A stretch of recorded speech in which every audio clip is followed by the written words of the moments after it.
ಇನ್ನು ಮುಂದೆ ನಿಮ್ಮ ನೆಚ್ಚಿನ ಧಾರಾವಾಹಿಗಳ ಫುಲ್ ಎಪಿಸೋಡ್ಗಳು ಸನ್ ನೆಕ್ಸ್ಟ್ ಆಪ್ನಲ್ಲಿ ಮಾತ್ರ. ಎಣ್ಣೆ ಕಡೆ ತಲೆ ಎತ್ತಿ ನೋಡ್ತಿರ್ಲಿಲ್ಲ. ಏನ್ರಿ ಕುಡ್ಕೊಂಡ್ ಬಂದಿರೋದಕ್ಕೆ ಒಂದ್ ಕಾರಣ ಹೇಳ್ತಿದ್ದೀರಾ? ಯಾಕ್ರಿ ಮನೆಯವ್ರ ಬಗ್ಗೆ ಒಂದ್ ಕಿಂಚಿತ್ತು ನೀವ್ ಯೋಚನೆ ಮಾಡಲ್ಲ? ಈಗ ನೀವು ಮತ್ತೆ ಹಳೆ ಚಾಳಿನ ಮುಂದುವರಿಸ್ತಿದ್ದೀರಾ ಅಂತ ರಾಧಿಕನಿಗೆ ಗೊತ್ತಾದ್ರೆ ಅವಳು ನಿಮ್ ಬಗ್ಗೆ ಏನ್ ತಿಳ್ಕೊಳಲ್ಲ ಹೇಳಿ. ಅಯ್ಯೋ ಬೇಡ ಸುನೈನಾ, ನಾನ್ ಕುಡ್ದಿರೋದ್ನ ರಾಧಿಕನ ಹತ್ರ ಮಾತ್ರ ಹೇಳ್ಬೇಡ. ಇವತ್ತು ನೋವು ತಡ್ಕೊಳಕ್ಕಾಗದೆ ಕುಡ್ಕೊಂಡ್ ಬಂದಿದ್ದೀನಿ ಅಂತ ಹೇಳ್ತಿದ್ದೀರಾ. ನಾಳೆ ಇದನ್ನೇ ಮುಂದುವರ್ಸ್ಕೊಂಡು ಹೋಗ್ತಿದ್ರೆ ನಮ್ ಕುಟುಂಬದ ಪರಿಸ್ಥಿತಿ ಏನಾಗುತ್ತೆ ಅಂತ ಯೋಚನೆ ಮಾಡಿದೀರಾ? ತಪ್ಪು ಸುನೈನಾ, ನಾನ್ ಮಾಡಿರೋದು ತಪ್ಪೆ. ಪ್ರಾಣ ಹೋಗುವಂತ ಪರಿಸ್ಥಿತಿ ಬಂದ್ರು ನಾನ್ ಕುಡಿಬಾರ್ದಿತ್ತು. ಆದ್ರೆ ನನ್ ನೋವು ಮರೆಯೋದಿಕ್ಕೆ ನಾನ್ ಬೇರೆ ಏನ್ ಮಾಡ್ಬೇಕು ಅಂತ ಗೊತ್ತಾಗ್ಲಿಲ್ಲ ಸುನೈನಾ. ನಾನ್ ಸಂಪೂರ್ಣವಾಗಿ ಮೋಸ ಹೋಗ್ಬಿಟ್ಟೆ ಸುನೈನಾ, ಮೋಸ ಹೋಗ್ಬಿಟ್ಟೆ. ಪ್ರಾಣ ಹೋಗುವಷ್ಟು ನೋವಾಗ್ತಿದೆ ಸುನೈನಾ. ರೀ, ಯಾರತ್ರ ಮೋಸ ಹೋದ್ರಿ? ಏನಾಯ್ತು ಏನಾಯ್ತು ಅಂತ ಹೇಳಿ ಮೊದ್ಲು. ಹೌದು ಕಡೆ, ನಾನ್ ಮೋಸ ಹೋಗಿದ್ದೀನಿ. ಆ ಮನುಷ್ಯನಿಗೆ ನಾವು ಯಾರು ಇಷ್ಟನೇ ಇಲ್ಲ. ನಮ್ಮ ಮನೆ ಹಾಳು ಮಾಡೋದಕ್ಕೆ ಆ ಮನುಷ್ಯ ಏನ್ ಮಾಡ್ತಾನೋ ಅಂತ ಭಯ ಕಡೆ. ಆ ಮನುಷ್ಯನ ಮೇಲೆ ಇಟ್ಟು ನಮ್ಗೆ ಎಲ್ಲ ಹೊಟ್ಟೋಯ್ತು. ಅವ್ರು ನಮ್ ವಿರುದ್ಧ ಯೋಚನೆ ಮಾಡ್ತಾರೆ, ನಮ್ ಶತ್ರುಗಳಾಗ್ತಾರೆ ಅಂತ ನಾನ್ ಕನ್ಸಲ್ಲೂ ಯೋಚನೆ ಮಾಡಿರ್ಲಿಲ್ಲ. ನನಗೊಂಥರ ಹಾಗೆ ತಲೆ ಮೇಲೆ ಚಪ್ಪಡಿ ಕಲ್ಲು ಹೇಳ್ದಂಗ ಆಗ್ತಿದೆ ಸುನೈನಾ. ಏನಾಯ್ತ್ರಿ ನಿಮ್ಗೆ? ಯಾರು ಏನ್ ಮಾಡಿದ್ರು ಅಂತ ಹೇಳ್ರಿ. ಆಗ್ತಿಲ್ಲ ಕಡೆ, ಇವರೆಲ್ಲ ಹೀಗ್ ಮಾಡ್ತಾರೆ ಅಂತ ನನ್ ಬಾಯಿನಲ್ಲಿ ಹೇಳಕ್ ಆಗ್ತಿಲ್ಲ. ರೀ, ಅದೇನಿದ್ರು ಪರವಾಗಿಲ್ಲ, ನನ್ನ ಹತ್ರ ಹೇಳ್ರಿ. ನಾನೇನ್ ಬೇರೆಯವಳಲ್ವಲ್ಲ, ನಿಮ್ ಹೆಂಡತಿ ತಾನೆ. ಏನಾಯ್ತು ಅಂತ ಹೇಳ್ರಿ.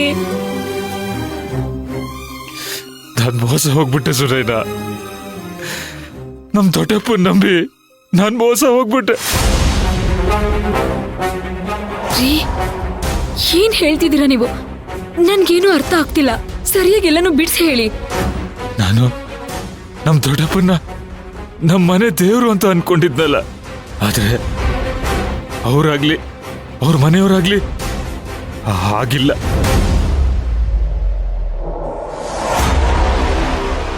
ನಮ್ ಇಡೀ ಕುಟುಂಬನೇ ಸರ್ವನಾಶ ಮಾಡಕ್ ಕಾಯ್ತಿರೋ ರಾಕ್ಷಸರು ಅವರು ಅಂತ ಇವತ್ ನನ್ಗೆ ಗೊತ್ತಾಯ್ತು. ನಾವೇ ಮುಂದೆ ನಿಂತು ನಿನ್ ತಂಗಿ ಮದ್ವೆನ ನಡೆಸ್ಕೊಡ್ಬೇಕು ಅಂದ್ರೆ ನಿಮ್ಮ ಇಡೀ ಕುಟುಂಬನೇ ನಮ್ ಕಾಲಡಿಯಲ್ಲಿ ಬೀಳ್ಬೇಕು.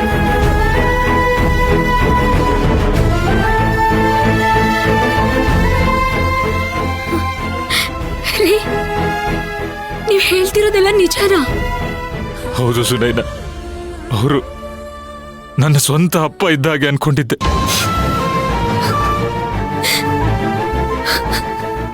ನಮ್ಮ ಮನೇಲಿ ಏನೇ ತೊಂದರೆ ಆದ್ರೂ ಅವ್ರು ಓಡ್ ಬರ್ತಾರೆ. ಅಂತವ್ರಿಗೆ ನಾವು ನಾಯಿ ಅಷ್ಟೇ ನಿಯತ್ತಾಗಿರ್ಬೇಕು ಅಂತ ನಾಯಿಗಿಂತ ನಿಯತ್ತಾಗಿದ್ದೆ ಸುನೈನಾ. ಆದ್ರೆ ದೊಡ್ಡಪ್ಪನು ನಮ್ಮನ್ನ ಬೇರ್ ಸಮೇತ ಕಿತ್ತಾಕ್ಬೇಕು ಅನ್ಕೊಂಡಿದ್ದಾರೆ. ಅವ್ರು ಹಾಡಿದ ಮಾತುಗಳನ್ನೆಲ್ಲ ಕೇಳಿ ನನಗೆ ತುಂಬಾ ನೋವಾಗ್ತಿದೆ ಸುನೈನಾ. ನಿಜ ಹೇಳ್ತಿದ್ದೀನಿ, ನನ್ನ ತಂಗಿ ರಾಧಿಕಾ ದೇವತಾ ಮನುಷ್ಯ ಇದ್ದ ಹಾಗೆ. ಅಂತ ಹುಡುಗಿನ ಆ ದೇವರೇ ನಮ್ಮ ಮನೆಗೆ ಕಳ್ಸಿದಾನೆ. ಆದ್ರೆ ನಾನು ನಮ್ಮ ಅಮ್ಮನೇ ಅವಳ ಮಾತನ್ನ ಕೇಳದೆ ಆ ಮನುಷ್ಯನ ನಂಬಿ ಸಂಪೂರ್ಣ ಕೆಟ್ಟು ಹೋದ್ವಿ ಸುನೈನಾ.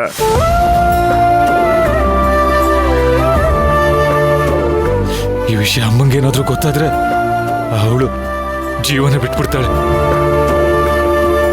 ಪಾಪ ಅವಳು ಕರಿಯಪ್ಪ ಬಾವ ಅಂತ ಅವ್ರ ಮೇಲೆ ಪ್ರಾಣನೇ ಇಟ್ಕೊಂಡಿದ್ದಾಳೆ. ನಮ್ಮನೆ ಬೆನ್ನೆಲ್ಬು, ನಮ್ಮ ಮಕ್ಕಳ ಕಷ್ಟ ಸುಖ ನೋಡೋದು ಅವ್ರೆ ಅಂತ ಅವಳು ತುಂಬಾನೇ ನಂಬಿದಳು. ಇದೆಲ್ಲ ಸುಳ್ಳು ಅಮ್ಮ. ಅವರು ನಮ್ಮ ಮನೆನ ಹಾಳು ಮಾಡೋದಿಕ್ಕೆ ಕಂಕಣ ಕಟ್ಕೊಂಡು ನಿಂತಿದ್ದಾರೆ ಅಂತ ನನ್ನಿಂದ ಹೇಳೋದಿಕ್ಕಾಗಲ್ಲ ಸುನೈನಾ. ನೋಡು ಸುನೈನಾ, ಈ ವಿಷಯನ ದಯವಿಟ್ಟು ಯಾರಿಗೂ ಹೇಳ್ಬೇಡ.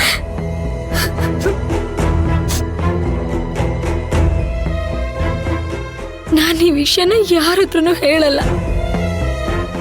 ಆದ್ರೆ ನೀವ್ ಯಾಕ್ರಿ ಅವ್ರು ಹೇಳಿದ್ರು ಅಂತ ಪೇಪರ್ ಮೇಲೆ ಸೈನ್ ಮಾಡಿದ್ರಿ? ಇದು ತಪ್ಪಂತ ನಿಮಗೆ ಗೊತ್ತಾಗ್ಲಿಲ್ವಾ? ತಪ್ಪು ಸರಿನೋ ಅದೆಲ್ಲ ನನಗೆ ಗೊತ್ತಿಲ್ಲ. ಒಟ್ನಲ್ಲಿ ನನ್ನ ತಂಗಿ ಮದುವೆಯಲ್ಲಿ ಯಾವುದೇ ತೊಂದರೆ ಆಗ್ಬಾರ್ದು ಅಷ್ಟೇ.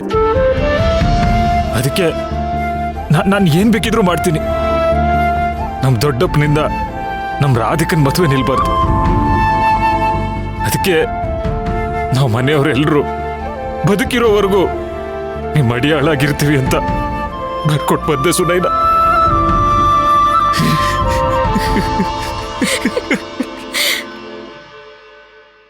ನಮ್ ರಾಧಿಕಾ ಚೆನ್ನಾಗಿರ್ಬೇಕು.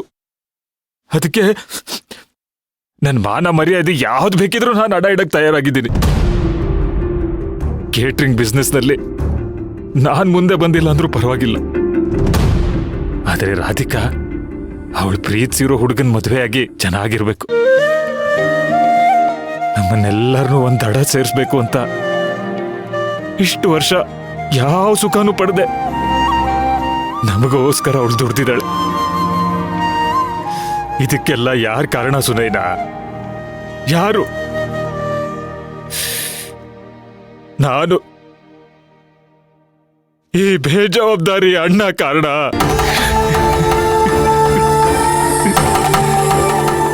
ನಾನ್ ಜವಾಬ್ದಾರಿ ತಗೊಳ್ದೇ ಇದ್ದಿದ್ದಕ್ಕೆ ಅಲ್ವಾ ನನ್ನ ದೊಡ್ಡಪ್ಪ ನನ್ನನ್ನು ದುರುಪಯೋಗ ಪಡಿಸ್ಕೊಂಡಿದ್ದು. ರಾಧಿಕಾ ತನ್ನ ಜೀವನದಲ್ಲಿ ಚಿರುನ ಬಿಟ್ಟು ಬೇರೆ ಯಾವುದಕ್ಕೂ ಆಸೆ ಪಟ್ಟಿಲ್ಲ. ಅವರಿಬ್ಬರನ್ನ ಒಂದು ಮಾಡಬೇಕು.